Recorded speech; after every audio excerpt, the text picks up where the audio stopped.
Bonjour, vous savez probablement ceux qui sont habitués ou tournés. On est dans Luc, au chapitre 16.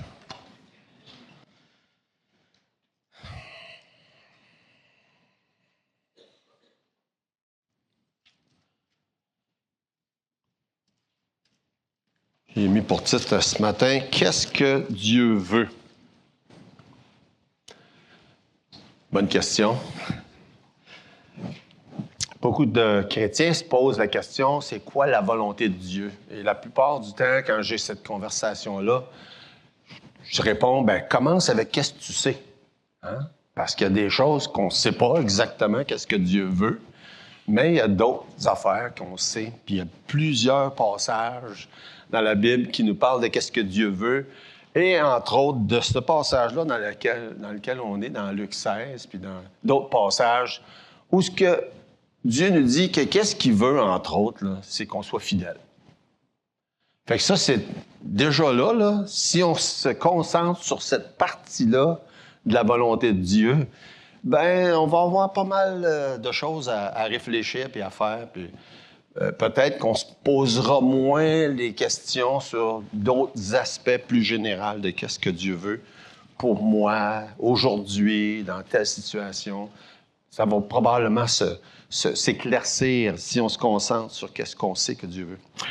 On va lire les premiers versets de Luc, chapitre 16, la même chose qu'on a fait la semaine passée. On s'est rendu jusqu'au verset 2. Et là, mon espoir ce matin, c'est qu'on se rende jusqu'au verset 13. Mais j'ai bon espoir que ça va arriver. Donc, Luc, chapitre 16, à partir du verset 1 jusqu'à 13. Jésus dit aussi à ses disciples, un homme riche avait un économe qui lui fut dénoncé comme dissipant ses biens. Il l'appela et lui dit, « Qu'est-ce que j'entends dire de toi? Rends compte de ton administration, car tu ne pourras plus administrer mes biens. » L'économe dit en lui-même, « Que ferai-je, puisque mon maître m'ôte l'administration de ses biens? Travailler la terre, je ne le puis, mendier, j'en ai honte. Je sais ce que je ferai pour qu'il y ait des gens qui me reçoivent dans leur maison quand je serai destitué de mon emploi. » Et faisant venir chacun des débiteurs de son maître, il dit au premier, « Combien dois-tu à mon maître? » « 100 mesures d'huile, répondit-il. Et il lui dit, « Prends ton billet, assieds-toi vite et écris 50. » Il dit ensuite à un autre, « Et toi, combien dois-tu? » « 100 mesures de blé, répondit-il. Il lui dit, « Prends ton billet et écris 80. » Le maître loua l'économe infidèle de ce qu'il avait agi en homme avisé. Car les enfants de ce siècle sont plus avisés à l'égard de leurs semblables que ne le sont les enfants de lumière. Et moi, je vous dis, faites-vous des amis avec des richesses injustes pour qu'ils vous reçoivent dans les tabernacles éternels quand elles viendront à vous manquer. Celui qui est fidèle dans les moindres choses l'est aussi dans les grandes, et celui qui est injuste dans les moindres choses l'est aussi dans les grandes. Si donc vous n'avez pas été fidèle dans les richesses injustes, qui vous confiera les véritables?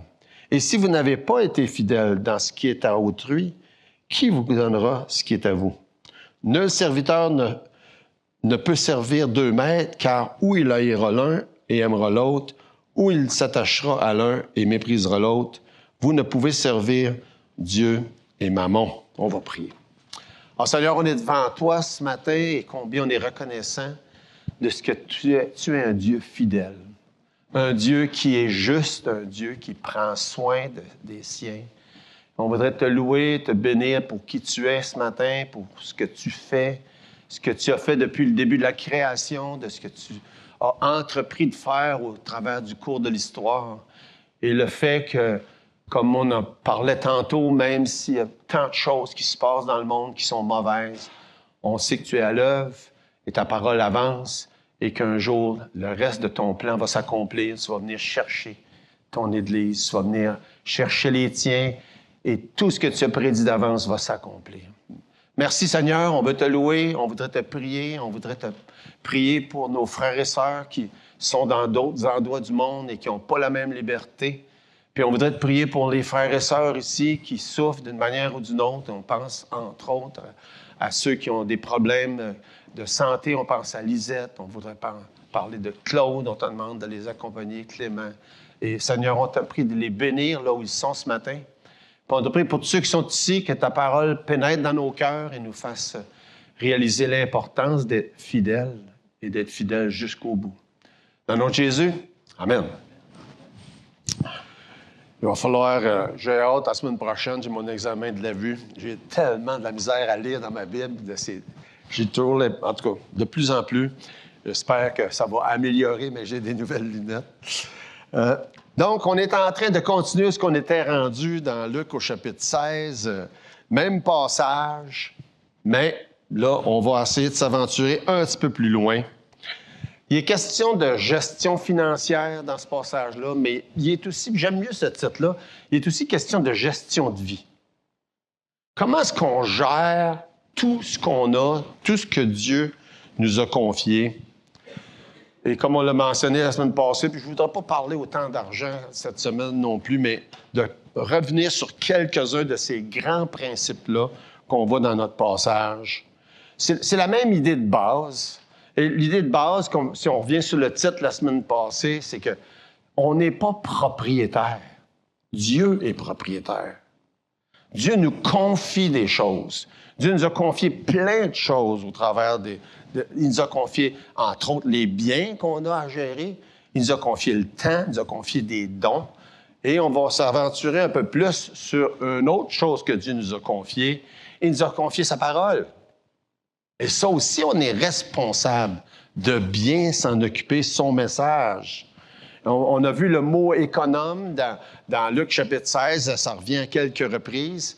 Dans d'autres passages, tu as un autre mot qu'on a employé, entre autres dans 1 Corinthiens chapitre 4. On peut regarder là pour le moment.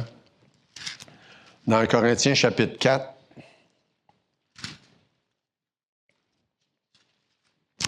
Verset 1. « Ainsi qu'on nous regarde comme des serviteurs de Christ et des dispensateurs des mystères de Dieu. » C'est le mot dispensateur qui est là, c'est le même mot que dans Luc 16. Puis au verset 2, du reste, ce qu'on demande à des dispensateurs, c'est que chacun soit trouvé fidèle. Dieu, c'est ça qui l'intéresse. Dieu veut qu'on soit fidèle.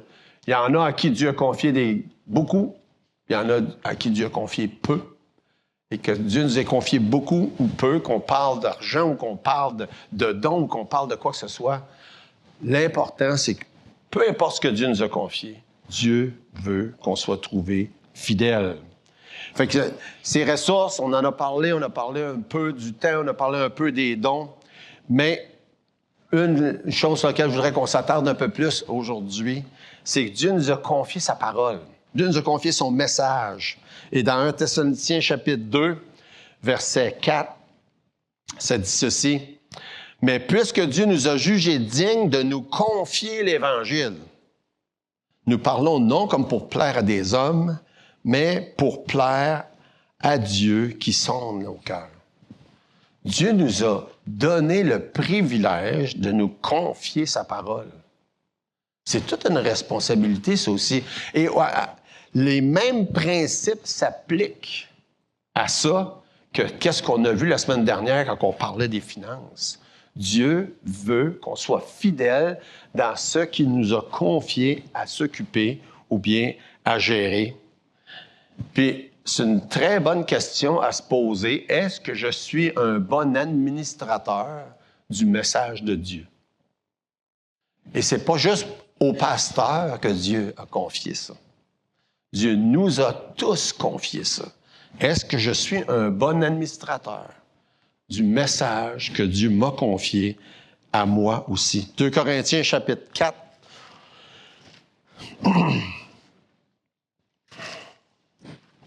2 Corinthiens chapitre 4, au verset 6, ça dit « Car Dieu qui a dit « La lumière brillera au sein des ténèbres » a fait briller la lumière dans nos cœurs pour faire resplendir la connaissance de la gloire de Dieu sur la face de Christ. » Dieu dit qu'il a fait briller la lumière dans nos cœurs, à chaque chrétien, pour qu'on puisse la faire resplendir.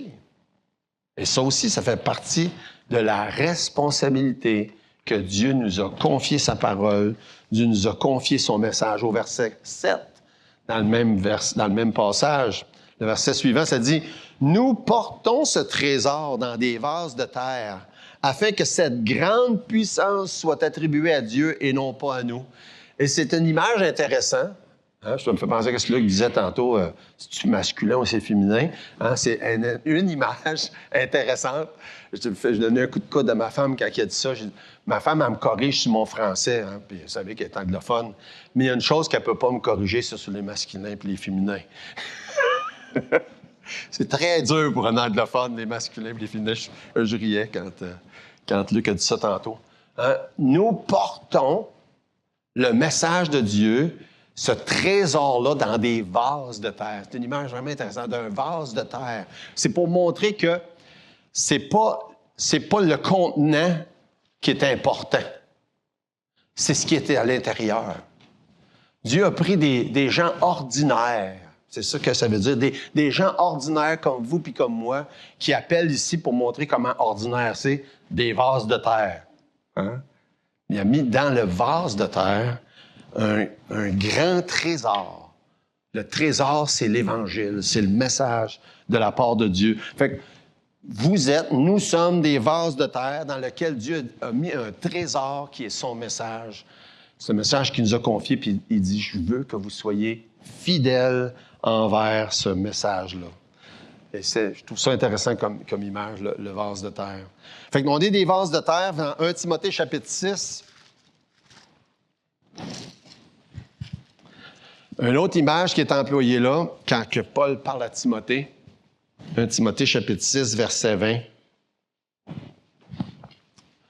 Ô Timothée, garde le dépôt en évitant les discours vains, les profanes et les disputes de la fausse science. Garde le dépôt. Je t'ai confié un dépôt, garde-le fidèlement, garde-le en réalisant que c'est quelque chose d'important, quelque chose de cher. Et aussi dans 2 Timothée, chapitre 2,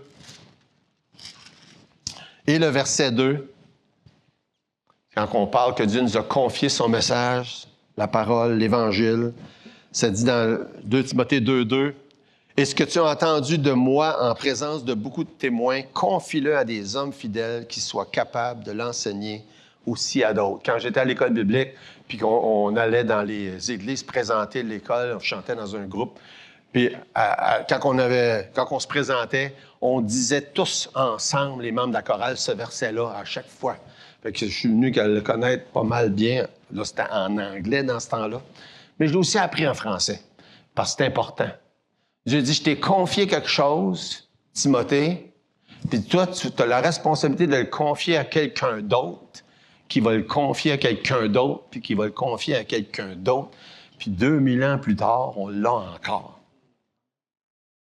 Pourquoi? Parce que ça dit dans ce passage-là, tu vas le confier à quelqu'un de fidèle. Puis parce que ce message-là a été confié à quelqu'un de fidèle, à la 2e, à la 3e, puis à la Xème génération. Puis nous, aujourd'hui, on est encore avec la parole entre nos mains, traduit dans notre langue en plus, hein? Gloire à Dieu pour ça. Parce qu'il y a des gens qui ont fait ce que Dieu leur a demandé de faire, de bien garder, de bien protéger et de bien transmettre fidèlement le trésor que Dieu leur avait confié. Fait que vous avez reçu aussi ce même trésor-là, comme chacun d'entre nous. Puis, quand il parle de le garder comme un dépôt puis comme un trésor, on sait très bien que l'ennemi veut nuire à ça. Hein? Ça nous dit ça, entre autres, dans Jude, par exemple.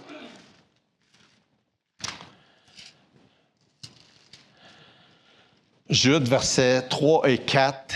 « Bien-aimés, alors que je désirais vivement vous écrire au sujet de notre salut commun, je me suis senti obligé de vous envoyer cette lettre pour vous exhorter à combattre pour la foi qui a été transmise au sein une fois pour toutes. Car il s'est glissé parmi vous certains hommes dont la condamnation est écrite depuis longtemps, des impies, qui changent la grâce de notre Dieu en dérèglement et qui renient notre seul Maître et Seigneur Jésus. » À cette époque-là, il y avait des gens qui attaquaient la parole de Dieu, puis évidemment, vous savez qu'aujourd'hui, il y a encore des gens qui attaquent la parole de Dieu. C'est pour ça que Dieu dit, je vous demande de bien vous occuper de ce trésor-là fidèlement, parce qu'il va être sous toutes sortes d'attaques, puis on sait très bien que c'était le cas au travers des années. Fait qu'on retourne dans Luc chapitre 16, c'était juste pour souligner un point que je n'avais pas eu le temps ou pris le temps la semaine dernière de souligner dans ce que Dieu nous a confié en tant qu'économe, en tant qu'administrateur, à gérer fidèlement et qui est pas juste aussi, mais plus important que toutes les autres. C'est tellement important, ce trésor-là que Dieu nous a confié. Puis si on est capable, ou si on veut gérer puis administrer bien ce que Dieu nous a confié, bien, c'est pas juste dans le domaine financier, c'est dans tous les autres domaines aussi. Fait qu'on est dans Luc au chapitre 16, au verset 3. Où est-ce que Jésus nous parle encore de l'économe ou de l'administrateur dont il est question. Et on voit comment est-ce que c'est intéressant ce qui se passe, mais ça nous explique des choses, mais ça nous laisse aussi avec des questions. Je suis sûr que vous en avez, comme moi, quand vous lisez ce genre de passage-là. L'économe dit en lui-même, « Que ferais-je, puisque mon maître m'ôte l'administration? » Il dit, « Je me fais mettre à la porte. » C'est ça que ça veut dire, en fait. Là. Il enlève ma job. « Qu'est-ce que je vais faire, puisque je perds ma job? Travailler la terre, je ne le puis. Mendier, j'en ai honte. » Et à chaque fois que je lis ce passage-là, j'ai la chanson de Zachary Richard dans la tête. Je ne sais pas si vous la connaissez, là. Mais j'étais un Acadien, moi aussi. Hein? Ça fait que j'ai toujours eu un intérêt pour son genre de chanson. « Travailler, c'est trop dur. Hein? » C'est ça le titre de sa chanson. Puis il dit des paroles qu'on dirait qui sont presque citées mot pour mot de ce passage-là. Puis à chaque fois, je lis ce passage-là, je pense à ça. Travailler, c'est trop dur, puis voler, c'est pas beau. Puis demander à la charité, je suis pas capable de faire ça. Ça fait que je suis pas mal proche de ça. En tout cas. Mais tout ça pour dire que cet homme-là, qui est l'administrateur-là, il se dit, qu'est-ce que je vais faire? Je perds ma job. Et c'est intéressant que Jésus a décidé d'utiliser ça pour nous enseigner des bonnes choses. Il y a plusieurs choses qui se passent là qui ne sont pas nécessairement des bonnes choses, mais il y a des bonnes choses que Jésus veut nous enseigner, en retirer. Fait que les versets suivants, à partir du verset 4, il se dit, « je sais qu'est-ce que je vais faire. » Alors, au début, il se dit, « Je ne sais pas qu'est-ce que je vais faire. » Après ça, il dit, « Je sais qu'est-ce que je vais faire pour qu'il y ait des gens qui me reçoivent dans leur maison quand je serai destitué de mon emploi. » Puis là, versets 5 à 7, il est fait venir un à un. Il donne quelques exemples. On prend pour acquis qu'il y en a eu plus que ça. Puis, grosso modo, qu'est-ce qu'il fait? C'est qu'il donne un escompte aux gens en disant, « Écoute, tu dois tant. Regarde, on va mettre ça, on va régler ça pour ça. » Puis, quand on lit ça, on se dit, « Ben là, il me semble que ça n'a pas de l'air honnête, qu'est-ce qu'il fait là. Hein? » Mais il y a quelque chose dans ça que Jésus trouve qui c'est bon. OK? Fait que, il y a certainement un aspect dans ça que c'est, regarde, quand tu as un mauvais créditeur, là, ben tu dis, regarde, j'aime autant qu'il me paye une partie qu'il ne me paye pas pantoute. Fait que si tu dois tant, donne-moi tant, puis on règle ça là, puis on n'en parle pas. C'est ça, je pense, que Jésus loue et trouve bon, parce que c'est sûr que si c'est quelque chose de croche puis pas correct, Jésus ne dirait pas que c'est bon. On est sûr de ça. Mais en tout cas, c'est comme ça que le gars, il gère ça. Puis il se dit, en même temps, je lui fais un bon deal, ben moi, pour moi, peut-être que ça va être à mon avantage plus tard. Fait qu'on arrive après ça là, avec la réaction de Jésus. Je vais les lire quand même. Bon, on lit ça lui tantôt. Les versets 5 à 7, là. Grosso modo, c'est ce qui se passe. Tu dois tant, on s'entend pour ça. Comme ça, ben, au moins, tu vas payer une partie.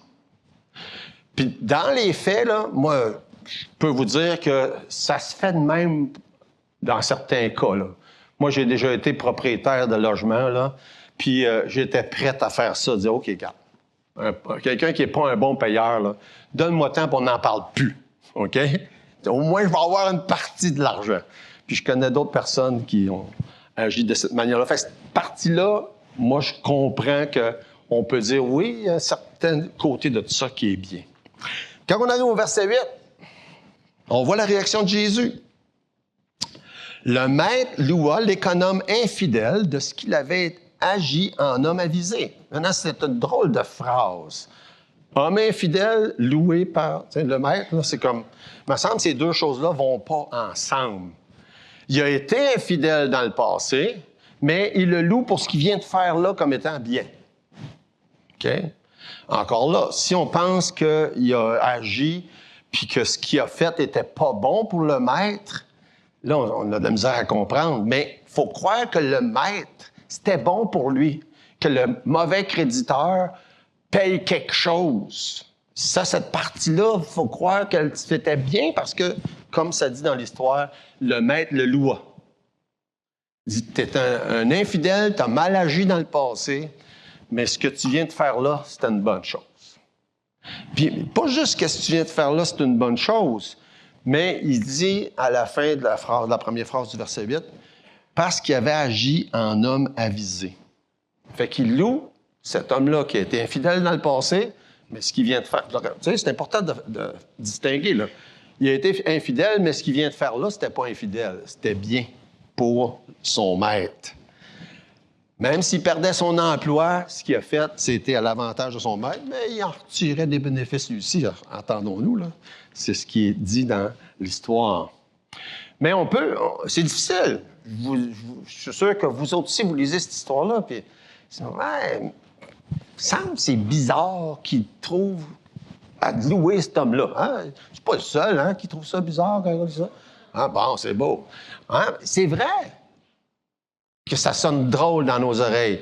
Mais comprenons une chose, c'est que si Jésus emploie ça pour enseigner de quoi de bon, c'est parce qu'il peut enseigner de quoi de bon avec ça. Ça nous amène aussi à réfléchir jusqu'à quel point Jésus est un maître enseignant extraordinaire, de réussir à prendre une histoire pareille puis enseigner quelque chose de bon. Ça m'impressionne. Puis même si ça nous reste avec quelques questions, comment se fait ça? Puis aussi, une des choses qui peut susciter des questions, c'est que quand on continue, lorsqu'il emploie l'expression, il dit, c'est ça, dans le verset 9. « Et moi, je vous dis, faites-vous des amis avec les richesses injustes. » Puis là, encore là, Jésus dit, « Moi, je vous dis. » Qu'est-ce que Jésus peut bien vouloir nous dire là, quand il dit « Faites-vous des amis avec des richesses injustes. » Coudon, on est-tu en train de se faire encourager à donner des pots de vin? Ben, moi, quand je dis ça, c'est la première chose que je me pose là, comme question. Ben non, c'est sûr que Jésus ne nous encourage pas à donner des pots de vin. Fait encore là, une des raisons pourquoi ça nous suscite tant de questions, c'est la signification de l'expression « richesse injuste ». Et évidemment, si vous lisez des commentaires, vous allez avoir toute une panoplie d'explications sur qu'est-ce que ça veut bien dire richesse injuste. Mais on comprend. Puis je vais vous lire j'aime beaucoup la Bible annoter en passant. Je trouve qu'en tout cas en français, on est quand même limité dans les commentaires. Ça en est un qui est bon. Je vais vous lire quand il parle de richesse injuste. Mais qu'est-ce que c'est richesse injuste? Et quels sont les amis que nous devons nous faire par leurs moyens? Une autre bonne question. La raison pour laquelle Jésus appelle injustes les biens de ce monde a été expliquée de manière fort diverse. C'est, a-t-on dit, parce qu'il y a presque toujours, de près ou de loin, quelques injustices dans la manière dont ils ont été acquises ou dans l'usage qu'on en fait. Intéressant. Et pour simplifier un peu, l'expression richesse injuste en comparaison avec les justes ou en comparaison avec les bonnes, c'est simplement les richesses financières ou matérielles. Et c'est pas nécessairement en rapport avec la manière qu'ont été acquises, parce que la première chose qui, en tout cas, comme moi, me vient en tête, richesse injuste, des affaires qui ont été faites croche. Pas nécessairement dans le contexte. C'est ça qu'il faut. Et c'est difficile de dissocier ça du début quand on sait, comme il dit, ah, ben, il est allé voir un, puis il dit, OK, d'abord, tu devais tant, tu dois tant. Puis, mais c'était pas injuste, ça. C'est à l'avantage du patron. C'est ça qu'il faut comprendre. Mais, quand Jésus emploie l'expression « Faites-vous des amis avec les richesses injustes », enlevez le mot injuste là, pour comprendre mieux avec les richesses du monde ou avec les richesses matérielles. Là, c'est plus facile à comprendre qu'est-ce que Jésus veut nous enseigner.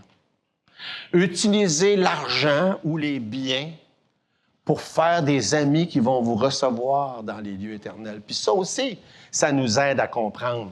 C'est qui puis c'est quoi les amis qui vont nous recevoir? Bien, c'est les gens à qui on aura parlé de l'Évangile. Utilisez ce que vous avez, si on veut dire ça autrement pour le rendre plus facile à comprendre ce que Jésus veut nous dire, utilisez ce que je vous ai confié pour pouvoir annoncer l'Évangile qu'un jour vous allez voir des gens au ciel qui auront été amenés à la cause du Seigneur parce que vous avez utilisé ce que vous aviez pour le faire. Et je pensais à tout ça, puis j'essayais de... Parce que quand on lit ça, il n'y a pas grand-chose d'autre qu'on peut imaginer que c'est ça que Jésus veut dire dans le verset 9. Utilisez les richesses qui sont, entre guillemets, appelées injustes là, mais qui englobent à peu près tout ce qui existe de bien que Dieu peut nous avoir confié, pour qu'un jour, verset 9, ils vous reçoivent dans les tabernacles éternels quand elles viendront vous manquer. C'est intéressant parce qu'il dit pour faire des amis, puis si vous êtes familier avec des missionnaires qui œuvrent dans des parties du monde où est-ce que soit qui n'ont pas la liberté, soit qui ne veulent pas nécessairement trop en dire quand ils envoient des lettres de nouvelles, c'est tout le temps l'expression qu'ils emploient. Je ne sais pas s'il y en a qui ont déjà lu les lettres de missionnaires. Ils disent, au lieu de dire « j'ai un contact à qui j'ai annoncé », j'ai rencontré un ami, puis il emploie toujours cette expression-là. Ami, ami, ami, ami. Puis je trouve ça intéressant parce que ça correspond très bien à ce que Jésus nous enseigne ici dans Luc 16. Il dit, faites-vous des amis avec les richesses pour que quand que vous allez un jour... Vous savez, en passant, là, un jour, on va en manquer, hein, vous savez ça? Hein? Un jour, on n'aura plus. Tout le monde est conscient de ça, là. Les richesses physiques, matérielles, à un moment donné, ça va finir, ça.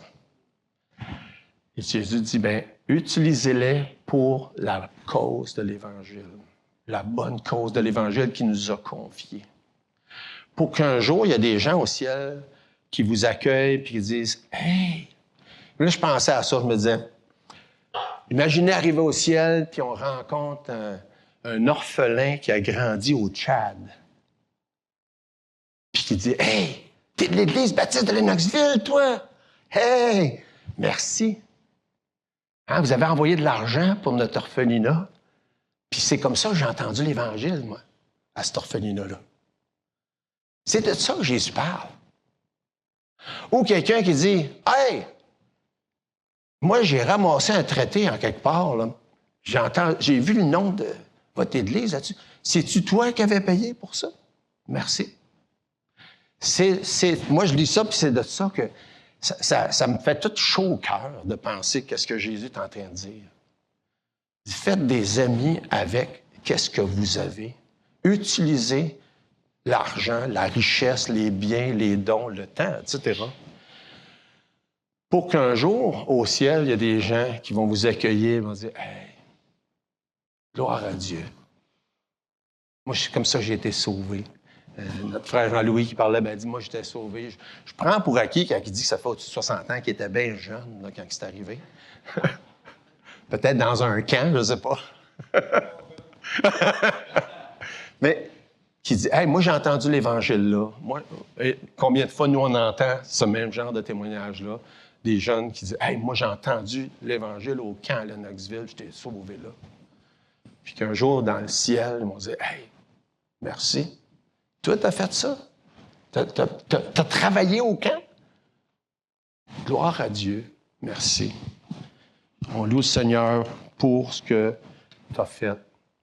Mais c'est à peu près la seule chose qu'on peut imaginer que Jésus veut dire quand il dit ça. Faites-vous des amis avec des richesses physiques, matérielles, pour qu'ils vous reçoivent dans les tabernacles éternels quand elles viendront à vous manquer.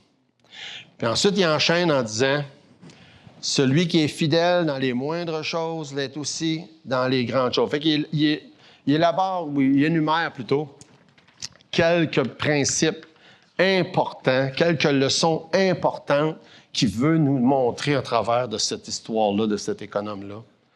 Puis au verset 10, ce n'est une exhortation où est-ce qu'il dit « Celui qui est fidèle dans les moindres choses l'est aussi dans les grandes. » Puis prenons pour acquis là, que les moindres choses dont il parle, là, c'est les finances. Puis les grandes, c'est d'annoncer l'Évangile. C'est vraiment ce à quoi Jésus est en train d'en venir là.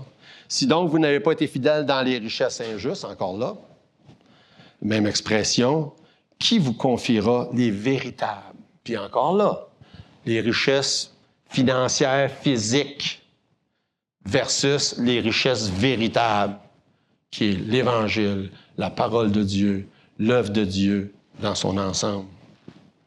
Qui vous en confie des plus grandes ou les véritables? Et encore là, verset 12, « Si vous n'avez pas été fidèle dans ce qui est à autrui, qui vous donnera ce qui est à vous? » Puis si on revient sur qu'est-ce qu'on parlait la semaine dernière, qu'on n'est pas les propriétaires, puis tout ce qu'on a à notre disposition, ça appartient à Dieu. C'est à autrui. Si vous êtes fidèle, vous n'êtes pas fidèle dans ce qui est à autrui, hein? Comment est-ce que vous allez l'être dans ce qui est à vous? Ou encore, si vous n'avez pas été fidèle dans ce qui est à autrui, qui vous donnera ce qui est à vous? Encore les deux mêmes images, les deux mêmes allusions. Être fidèle dans ce que Dieu nous a confié, parce qu'un jour, il va nous donner ce qui nous appartient.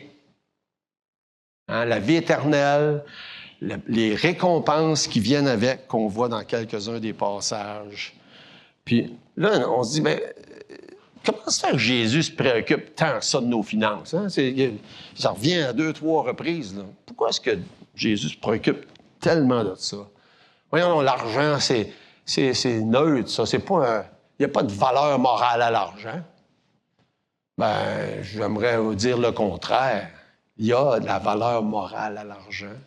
D'ailleurs, c'est bien intéressant parce que quand on arrive au verset 13, il dit ceci, « Nul serviteur ne peut servir deux maîtres, car ou il haïra l'un et aimera l'autre, ou il s'attachera à l'un et méprisera l'autre. Vous ne pouvez servir Dieu et Mammon. » C'est intéressant là qu'il parle, il y a le mot « mammon » qui est employé là, mais dans tous les autres versets précédents, quand il y a le mot « richesse », c'est le même mot dans la langue originale.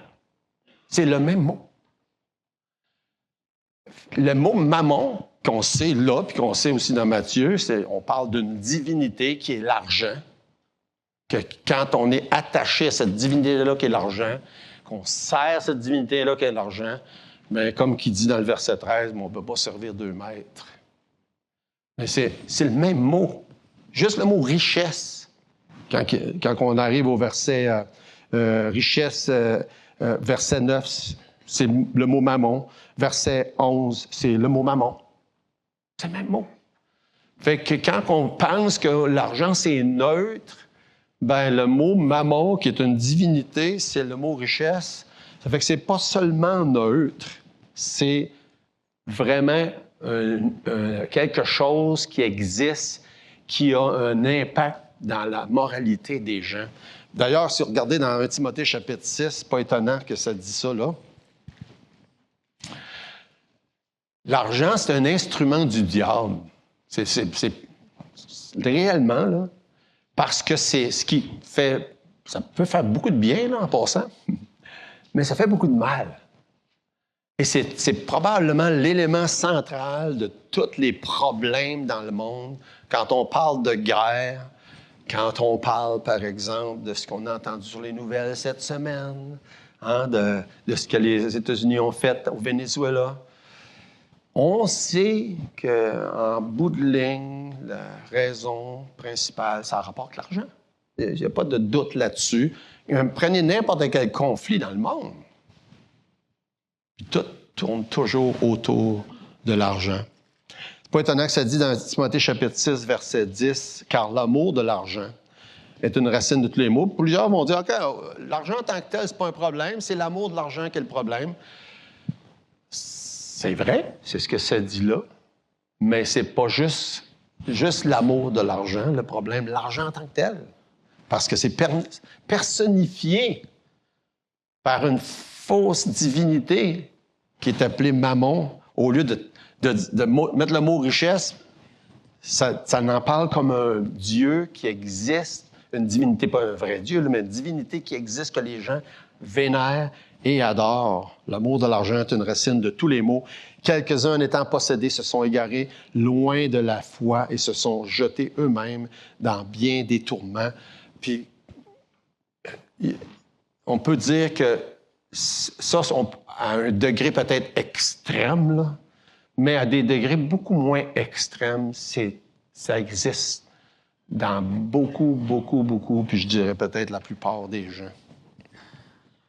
C'est pourquoi, d'ailleurs, dans Timothée chapitre 3, puis dans Tite, quand il parle de la qualification des anciens puis des pasteurs, c'est un des éléments qui est mentionné. C'est quelque chose quand on y pense. 1 Timothée 3, ça dit « Il faut qu'il soit ni adonné au vin, ni violent, mais indulgent, pacifique et désintéressé. » Puis l'expression désintéressé, ça veut dire pas attiré par l'argent. Dieu a décidé de mettre ça dans les critères de qualification pour les ouvriers de Dieu, pour les pasteurs, les anciens, les évêques. Puis dans Tite 1,7, « Car il faut que l'évêque soit irréprochable comme économe, administrateur, même mot, de Dieu, qu'il ne soit ni arrogant, ni colérique, ni adonné au vin, ni violent, ni porté à un gain honteux. » Même genre d'idée-là, où ce que Dieu dit dans les qualifications pour un ouvrier de Dieu, c'est important que l'argent n'ait pas cette importance-là dans sa vie. Puis évidemment, on sait très bien que quand on regarde ce qui se passe dans les faux prophètes, les grands prédicateurs de ce monde qui ne sont pas honnêtes, la première chose qui paraît, c'est ça. Mais il y a toujours un lien entre ça puis l'honnête gestion du message. Ce n'est pas deux choses distinctes. Ça va ensemble.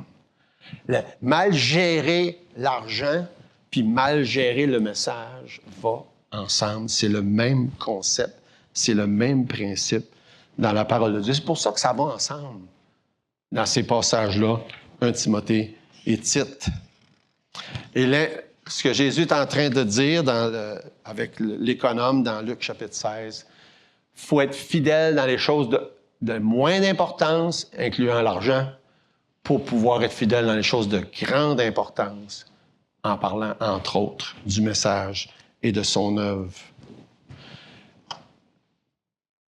L'importance, ou la question, c'est est-ce que Dieu passe en premier? Est-ce qu'on vit dans chacun des domaines de notre vie avec l'idée que c'est lui le propriétaire? Autant de mes biens, mon temps, mes ressources quelconques, puis évidemment, ce que je fais. Est-ce qu'on va être fidèle dans les vraies choses? Est-ce qu'on va être fidèle dans les petites choses? Ça va déterminer si Dieu va nous en confier des plus importantes ou des grandes, dont le verset 12, entre autres.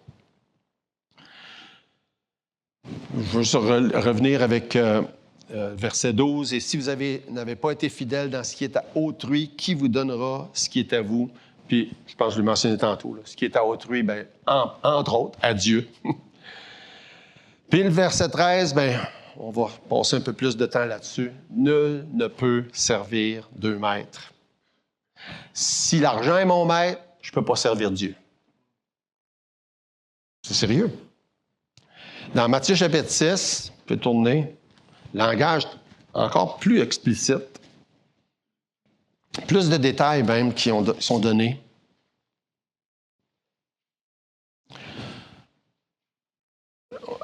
mon but, c'est pas de parler spécifiquement de l'argent, comme je l'ai mentionné tantôt, mais c'est un principe. Principe de vie. Comment je gère ma vie? Est-ce que je la gère comme si c'est moi le boss ou bien comme si c'est Dieu? Verset 19, Matthieu chapitre 6. Ne vous amassez pas des trésors sur la terre où la teigne et la rouille détruisent, où les voleurs percent et dérobent. Mais amassez-vous des trésors dans le ciel. Voyez-vous le lien avec ce qu'on vient de voir dans Luc 16? Hein? D'investir dans les choses de valeur éternelle versus d'investir dans les choses de moins d'importance physique et matérielle. Amassez-vous des trésors dans le ciel où la teigne et la rouille ne détruisent point, où les voleurs ne percent et ne dérobent. Car là où est ton trésor, là aussi sera ton cœur. L'œil est la lampe du corps. Si ton œil est en bon état, tout ton corps sera éclairé. Mais si ton œil est en mauvais état, tout ton corps sera dans les ténèbres. Encore là, il fait le lien de les choses physiques versus tout le reste de ton corps ou de ta vie. Si donc la lumière qui est en toi est ténèbres, combien seront grandes ces ténèbres? Puis on revient avec la même chose qu'on a vu dans Luc 16. Nul ne peut servir 2 maîtres, car ou il haïra l'un et aimera l'autre, ou il s'attachera à l'un et méprisera l'autre. Vous ne pouvez servir Dieu et Mammon. Encore là, il revient avec exactement la même expression. Vous vous souvenez peut-être qu'est-ce qu'une des phrases de la semaine dernière que j'ai citée, « L'argent est un bon serviteur, mais un horrible maître. » Puis c'est de ça dont il parle encore. On ne peut pas avoir 2 maîtres. Et si mon maître, c'est ce que j'acquiers, mes biens, mes valeurs, mon argent, puis que je vis pour ça, bien, il dit, tu ne peux pas avoir Dieu pour maître. C'est sévère, c'est sérieux, c'est grave, c'est important. Puis Jésus nous demande de choisir entre les deux. Tu sers un ou tu sers l'autre. Maintenant, c'est un choix assez important là, à faire. Là. Hein? Je me disais, j'essaie de me dire quelle sorte d'exemple ou d'illustration prendre pour ça, parce que dépendamment de qui on est, de qu'est-ce qu'on fait, les exemples vont varier énormément. Si j'ai peu, bien, les choix que j'ai à faire vont être différents de si quelqu'un qui en a plus. Et je pensais à un exemple, à un de mes beaux-frères qui il est dermatologue, il a sa propre clinique, il est très, très, très bien nanti. Puis il s'est converti assez tard. Je pense qu'il était dans la fin trentaine, début quarantaine. Il s'était fait bâtir une maison, là. En tout cas, en banlieue de Toronto, là. Il vaut plusieurs millions. Puis je me souviens des conversations qu'on a eues ensemble quand ça faisait pas longtemps qu'il était sauvé. Puis là, il se disait, je pense que ma maison est trop luxueuse. Je trouvais ça intéressant de le voir, nouveau chrétien, là, en train de réévaluer les choses. À un moment donné, il l'a vendu. Puis il s'est acheté une maison, c'était quand même bien, là, mais qui avait besoin de beaucoup de rénovation. Puis je trouvais ça drôle. Il a décidé de faire ça parce que pour lui, il voyait ça comme un problème. Maintenant, pour bien des personnes, ça serait peut-être pas un problème. Dépendamment de la situation dans laquelle on est, les choix, les questions qu'on se pose vont être différents. Mais Jésus nous demande de choisir, là. Puis il nous demande de faire des choix. Qu'est-ce que je vais servir? Qu'est-ce qui va être le facteur décisif dans ma vie à moi pour X, Y choses qui se passent? Parce que là, on peut appliquer ça à tellement de choses différentes. Est-ce que c'est mes biens, mes valeurs, mon argent qui me motive? Si c'est ça, tu ne peux pas avoir 2 maîtres. Je lis ça, puis je me pose la même question, là. Je me dis, attends un peu, comment j'applique ça à moi, ça? Dans ma vie, ce que Jésus est en train de dire. Et se rappeler que ce qu'on a vu précédemment, qu'il dit, servez-vous des richesses pour avoir des amis qui vont vous accueillir quand vous allez arriver au ciel. Hein? Ça devrait être la chose qui nous reste de ce que Jésus a voulu utiliser cette histoire-là pour nous enseigner. Servez-vous de ce que vous avez pour pouvoir atteindre des gens qui un jour vont vous accueillir quand vous allez arriver au ciel. Et l'idée, c'est que on va tous avoir à rendre des comptes de comment on a géré. Que ce soit les biens, que ce soit le temps, que ce soit les dons, que ce soit la manière qu'on a géré son message qu'il nous a confié. Est-ce que j'ai vécu ma vie en focusant toute mon attention sur le maintenant, sur ce que j'ai, ce que je fais, ou bien si j'ai pensé que ce que Dieu m'a confié pourrait puis avoir un impact dans toute l'éternité plus tard, quand je vais être moi-même rendu au ciel, puis qu'il y a des gens qui vont être là aussi parce que j'aurai bien géré ce que Dieu m'a confié. C'est ça que Jésus veut nous faire réfléchir ce matin. Et j'espère, hein, tout moi, ça me fait réfléchir. Mais je me pose la question, il va y avoir des gens au ciel qui vont être là, qui ont entendu l'Évangile au travers d'une méthode ou d'un moyen quelconque que j'aurais eu une part.